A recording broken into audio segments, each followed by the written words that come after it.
welcome back to another episode of The Stable. It's a late night episode. What, you get here about 9 o'clock, Sean? Something like that? Wanting to put the lift kit that he just recently purchased on his FJ. So it's an Ironman 4x4 foam sail. And you said this is the stage 3 kit? It is. And you got this sway bar relocation. What else do you get? It came with coilovers in the front. It came with constant load springs that I think are 220 pounds in the front for all the steel that I've added. Came with the rear coils, and those are constant load as well, but they can handle an additional 660 pounds. Between the rooftop tent, I want to do a drawer setup, but honestly I might be a little oversprung in the back. It also came with a panhandle bar for the back to stiffen up the back a little bit more, if I'm saying that correct. Right here. Yeah, as well as upper control arms, because ever since I've had this thing, I've been running stock upper control arms. They banged on my old struts that were in the front quite a bit. So now I got the new forged ones over there that are getting ready to go in. So since I've had this FJ, I haven't been able to get the alignment 100% right, and that's been due to the fact that I'm still running the stock upper control arms. Other than that, that should be about it. Right now where we are in the lift is we just got the 2 front struts out. So we gotta take the top off those, put it on the new coilovers, and go ahead and get the springs and stuff rocking on the new coilovers. But while we're waiting on that, I'm gonna go ahead and pull out these upper control arms and put the new ones in, since all the suspension components are pretty much out anyways. And Jalen right now is working on the brackets and the measurements on the sway bar relocation kit is what he's doing right there. Other than that, I think that's about it. Other new stuff to the vehicle includes the rooftop tent you guys see up top. That is the Free Spirit Recreation. I love their stuff, but that is the Odyssey, and that is the hard shell version. I like the soft shell, it's my favorite tent, but I just hated the lack of not being able to mount stuff to the roof, which is why I moved to that one. Other than that, I think that's about it for us. All right, so yeah, guys, there's his new tent. Pretty slim, and him and Jalen both said that those rubber straps are very hard and secure. So I think he just put this on yesterday. Sweet. All right, guys. The old slow thing. The old never gonna run. The old can't beat a racer. The old Subaru's better. The old SN95 that's never running. The old red thing that just ain't gonna move. The little engine that never could. The never gonna beat the racer. The 12-second wonder, that's about it. That it? That's all you got? I think that's it. All right, guys, so Wait, the old. Look, yeah. So, as you guys can see, I had to drop the gas tank. Small problem we ran into when we put the exhaust back, when I put the exhaust back on there and tightened it up. I forgot to check to make sure that it wasn't touching a fuel line. So when we took it up on base to get it up on a lift to check out our suspension and make sure we had it dialed up right, it was actually leaking fuel onto the exhaust. So try to fix that. I dropped a tank. Went to the parts store, tried to pick up this hose right here, but it won't fit on the end of that. So hopefully we'll get the new line in on Tuesday. I have 370 some miles on this clutch now, but if I get the new part by Tuesday, that gives me 4 or 5 days to drive it. And Bandimere is Sunday for all 4 day, August 1st. So cutting it kind of close, but hopefully this thing will be running. So you even know how you're doing that? No. You're just doing metric since you're an import boy. You know how to use standard? Or is that not a thing to you? I didn't think it was. Do you guys know where that weighted hammer's at? All right, guys, last update with the Mustang in this one. So we got our wires reran for the watt box. Turns out, like an idiot, I had them wired to the brake, which I think is actually a common mistake that people make, because there's like 3 or 4 switches up there, so pretty easy to get mixed up. But what I'm having trouble now is my little plug right here just won't fit on, if you guys can even see that, but it won't fit on to the male end of the switch that's up on the clutch pedal. So hopefully we get that figured out soon, but I'm literally 2 wires away from having my 2-step working, so hopefully we get that dialed in as well.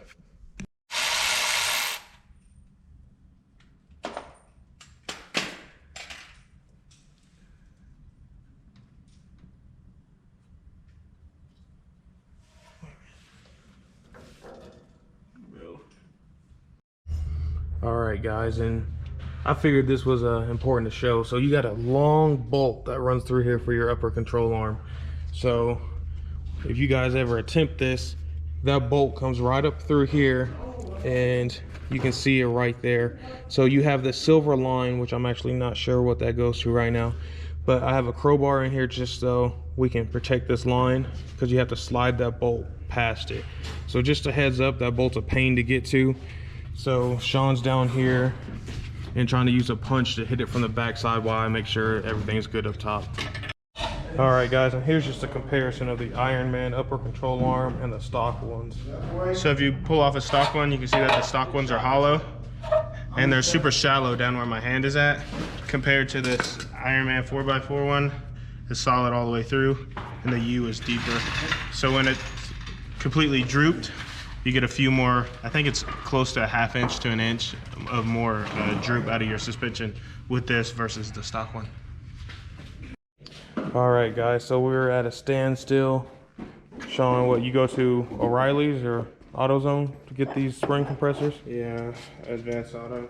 So no matter where we put them at on here, at first we got the inside, but it wouldn't compress the spring enough. So then we go longer, but when we go longer, these little pieces right here hit the housing for the where'd it go so I can show y'all. Oh yeah, it hits the housing like right here, and it won't slide past. So we are at a standstill for the night with really, I guess, just the new upper control arms on. Got this side done too. So that's going to be it for tonight. I think Sean is going to have to go to, there's a couple, there's like 4-wheel parts, and there's another one called Tanner 4-wheel drive, and see if they can assemble the coilovers for him. But yeah, so that's pretty much it. I wish I had it on camera, but me and my dad were taking it apart, one of his own shocks, and it literally exploded. So there's one end of it, and I think the other one was back there somewhere. But yeah, we got fluid, went everywhere. Fortunately, I wasn't filming. However, fortunately, nobody got hurt, because we were not expecting that one just to explode the way it did. Didn't hit the cars either, so that was a plus. But at this point, I'm not sure what the time is going to be until we get these coilovers assembled. So this may be the wrap up, or it may be just a pause and we'll continue this video. So I guess we'll see. All right, guys, so I guess we're going to continue this video. I literally just got back from a junkyard in Penrose, Colorado, after driving around town all day today looking for this fuel line. So this one is actually off of a 96 V6 Mustang, but I'm pretty sure they have return style fuel system as well. So, and I matched it up with my old fuel line, and it looks to be identical. So you can't find this fuel line anymore. So if you have a SN95 or whatever, Ford does not make this fuel line anymore. So if you burn yours, or your exhaust is on there, burns a hole through it, try to find a V6 Mustang, or same year, something like that. 98, they switched and did the returnless style. So I'm gonna clean this up, get it put back on. Sean ended up taking his coilovers in town for them to assemble them. So I'll take you back into the garage and see what they got going on. All right, Sean, where are you at today? We just got the coilovers back. I ended up taking them to 4-wheel parts, for those of you who are familiar with that. because we weren't able to use the spring compressor from Advanced Auto to compress these springs. From what the guys are saying at 4 Wheel Parts is the machine they had was struggling to compress these strings too because they're constant load springs, and they're rated to handle like an additional 220 pounds in the front. So pretty stiff springs, but they're set to 3.5 inches. For those of you who want to know where that's at, based off of what 4 Wheel Parts is telling me, it's just all the way to the top is your 3.5 inches of lift. So the only thing left to do is set the set screw. Make sure this is tight because I don't think this is extremely tight for the collars. Hook up the upper control arm to the tie rod, and the front end's pretty much done. Oh, and then I think we got the sway bar too to throw it back on. Then it's on to the back. Sweet. And Jalen's over here helping Sean with the driver's side. How's your side coming along, Jay? Pretty easy. Not too bad. Never Coming want off the jacks now, Jay. Never gonna get a truck to do this on my own, or do this to my own truck. Don't pay to have it done because it's too much work. All right, and then we just got both the boys out here with us. Isn't that right, Atlas? Or Triton, since you want to look. All right, guys, and while they're doing that, I got my line up in place. Can't see it, but it's in place. I just gotta get a little self-tapper, get that in place, and get everything back in position to go back in. And you know what? What's the date today? 20 something. Anyways, it is Tuesday. Sunday is August 1st, and that's all 4 days. So hoping to get this back in today. Yeah, Shelby has taken the Shelby in on Saturday for noon to get the first oil change done since the engine's been replaced. And after that, should be ready for all 4 days. Are you running it this year? We got you on camera, so. I guess we want to take it all the way up there when we line Yeah. We haven't compared it yet to see what you did, and we don't have an update video on how the new Gen 2 motor's been treating you. Yeah, sure. I mean, like I said, when in the video, if you guys haven't seen that yet, go check it out. I raced 2019, I think it was, down there at Pueblo, and he was always running like 2 to 3 miles per hour faster than me, but I had the better ET because his 60-foot was garbage. But we'll see if I pick up a couple miles per hour, because if I do, then they say the second motor's stronger, so we'll see. Yeah, the numbers won't lie. So guys, yes, so this Sunday, August 1st is all 4 day. I should be running this. I don't believe my uncle is running his Roush as he needs a new clutch and he wants to do long tubes on his car while he's doing the new clutch and everything, which makes sense because he's about right there. So it might just be me and Sean running. So stay tuned for that. All right, guys, so we got the gas tank back in. I haven't fired it up yet to see if there's any leaks, but I had primed it a couple times and got nothing, so that's good. The silver line up there is the one that melted last time, so I went ahead and put some heat tape on that and the side of the exhaust to make sure that the exhaust was out the way, so hopefully it won't happen again. All right, so here we have the 2-step wires. This is the green one to the watt box right there. We have a ground coming over here, and the gray plug, I have to pull it out and show you guys, but I pulled one out of a Mustang out of a junkyard and just connected my watt box wires into it, so I didn't have to try to cut my factory plug because I wasn't comfortable doing that. So now it looks like it's closer to working. When you push the gas, the 2-step light should blink, and then when you push the clutch, it should cut out and then come back on. So I just gotta verify, because when I push the clutch right now, it stays blinking, but when I let off of the clutch, then it does a little sputter like it's supposed to. So I might just have those wires flip. I'm gonna double check, have to hook the computer up to it to read what the watt box is saying. All right. And Sean and Jalen have made solid progress on Sean's FJ. You can definitely tell that the front is sitting up higher. So now they are working on the back. The back going pretty smoothly so far. Yeah, we already got the springs in. Just trying to get the new struts in. What'd you say, Jay? Mine's already stretched all the way out. We just gotta jack it up. Hey, are you in the bottom or in the top? I'm in the top. You got the like little sandwich already made too? Without the net, yeah. See, that's what I'm trying to do.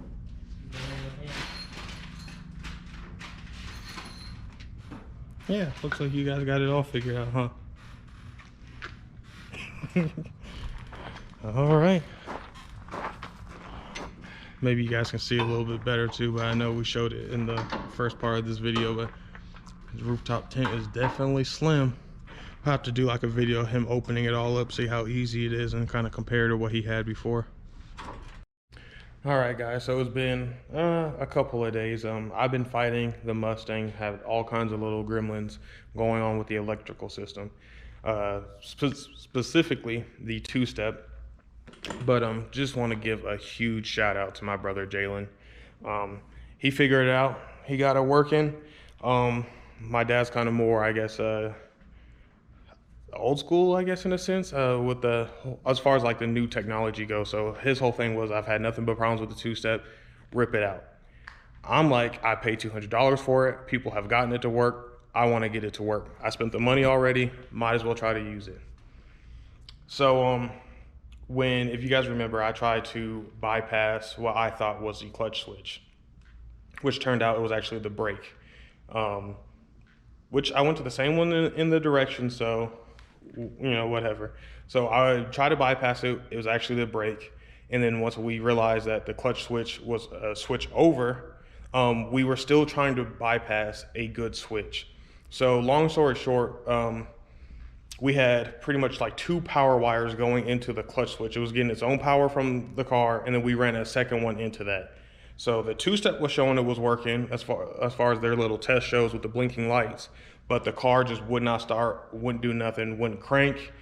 You know, the power switch was, we turned the key forward, we got all kinds of power. I checked, we had a blown 40 amp fuse, so that was kind of crazy. And so once me and Jalen, we didn't pull the two-step out, we just disconnected the wires over to the clutch switch. And once that happened, the car fired up. And I started thinking, I was like, Jalen, we have a good clutch switch in here now. I don't need to bypass it. So let me just run my two-step wire over to the clutch switch like it says in the directions normally. We did that, and the two-step shows is working now too. So the final test will be driving on the street, kind of getting on it and seeing if it does that cutout thing. If it doesn't, that means I'm good to go. Either way, it looks like I am going to be racing this weekend with like 3 days to spare. We got it done. Like I said, huge shout out to Jalen. Worst case scenario, if the two-step still doesn't work, I'll just deactivate it and run it like I did at Pueblo. So that is going to be the final wrap up with the 96. I just got to put the inside back together, put my seat back in, and that's that. So we'll catch up back with this thing at Bandimere. And if you notice behind me, like I said, it's been a couple days. Sean got his FJ done. He had to leave it overnight. He ended up getting it done in the last part I showed you guys of the video, so I'm sorry that this video kind of jumped around between both of our projects, but it's not often that we're both working on things at the same time in the same place, so I try to capture a little bit of both. But yeah, his FJ's done. He's been driving it around. I actually think his sits up a little bit higher than mine. He did say it rides kind of rough, but he went with a super strong spring to support all the weight he has, and they're probably a little, he called it over something. I can't think of the exact term, but the spring is probably rated for a little bit more than the weight he has now, so that's why his ride is so stiff now. But before I wrap up this video, I'll link up with Sean and show you guys, let him talk about what he thinks of his Ironman kit that he just installed on that thing. And I'll probably take my FJ over there and we can kind of compare and contrast, and so you guys can get an idea with that. So hopefully next time we'll be linking up with Sean.